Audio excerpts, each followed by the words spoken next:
Zeus is the big one. Zeus is the king of the gods. His name is related to the word for light. He's a sky god. He's in charge of the weather. In particular, he's in charge of thunder and lightning and the power that you associate with the sky. Zeus is cool. I like to think of Zeus as the player god. You know, he's like the Mac Daddy of the gods, because Zeus is always finding some beautiful mortal babe, and he goes down and seduces or woos the babe and gets into all sorts of trouble. Usually, though, since he's a god, what can you do to it? Nothing, right? Nothing. Now I will show you the true power of a god. The other gods are afraid of him, rightly so, because he's more powerful than they are. He seems to be more intelligent than they are, although not always, because he can be fooled. He's frequently fooled, actually. I wanted Zeus to be the classical interpretation of Zeus. Zeus is the strong, powerful overseer of all of the gods. But I also wanted him to have a tiny bit of humanity, and the humanity being that he's afraid. He's kind of always looking over his shoulder. Zeus is basically willing to, let the world below be damned and crumble, and the humans that they lord over just, suffer because he wants to hang on to his seat of power on Mount Olympus. Olympus will prevail. As the life drained out of Kratos, the arms of Hades reached out to claim their prize. Hades is Zeus's brother, and Hades and Poseidon, three of them, split up the universe. Hades, by all accounts, got the short end of the stick. He got sent down to the underworld where all the dead people went, right? The stiffs. For the Greeks, it wasn't a place of punishment. It wasn't like our sense of heaven and hell. People went there when they died, and everybody went there, good, bad, and indifferent.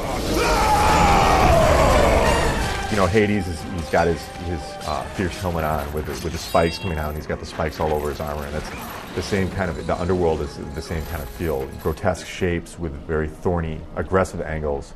Very, very uncomfortable. To go to the underworld and to come back is a very difficult thing. In general, the only people that do are either superhuman heroes or actual demigods. So it's a very unique thing. For most people, it's a one-way ticket. Poseidon is Zeus's other brother. Poseidon is in charge of all the seas and all the oceans and everything in them. Because in the Greek perspective, the oceans sort of held up the lands, Poseidon is also in charge of earthquakes. He's got a trident, this three-pronged spear. And sort of like Zeus with his lightning bolts, you don't want to mess with Poseidon, because when he gets stirred up, the whole world gets stirred up, because he just takes his trident and he just starts churning that sea. Interestingly, a lot of people don't associate him with horses, but he was said to have fashioned the first horses, and he shaped them. If you think of a horse galloping, sort of like waves falling. In the Iliad, Poseidon is likened to a child kicking over sandcastles when he goes to destroy the walls of Troy. So, like many gods, you do not want to mess with Poseidon. Kratos, you know not what you do.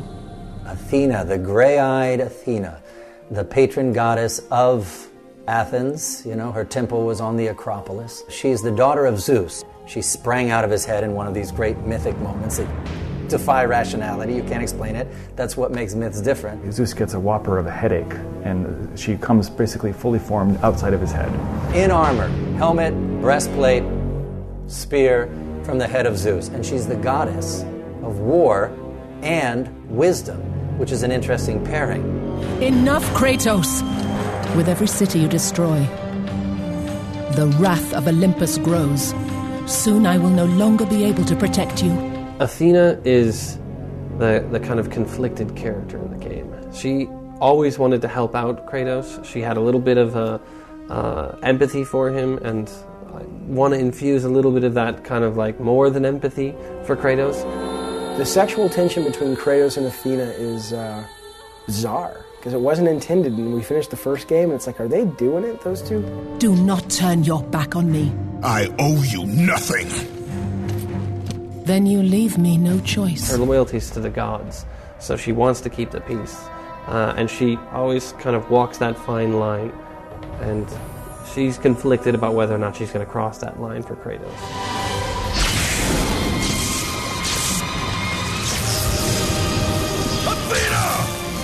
You conspire against me!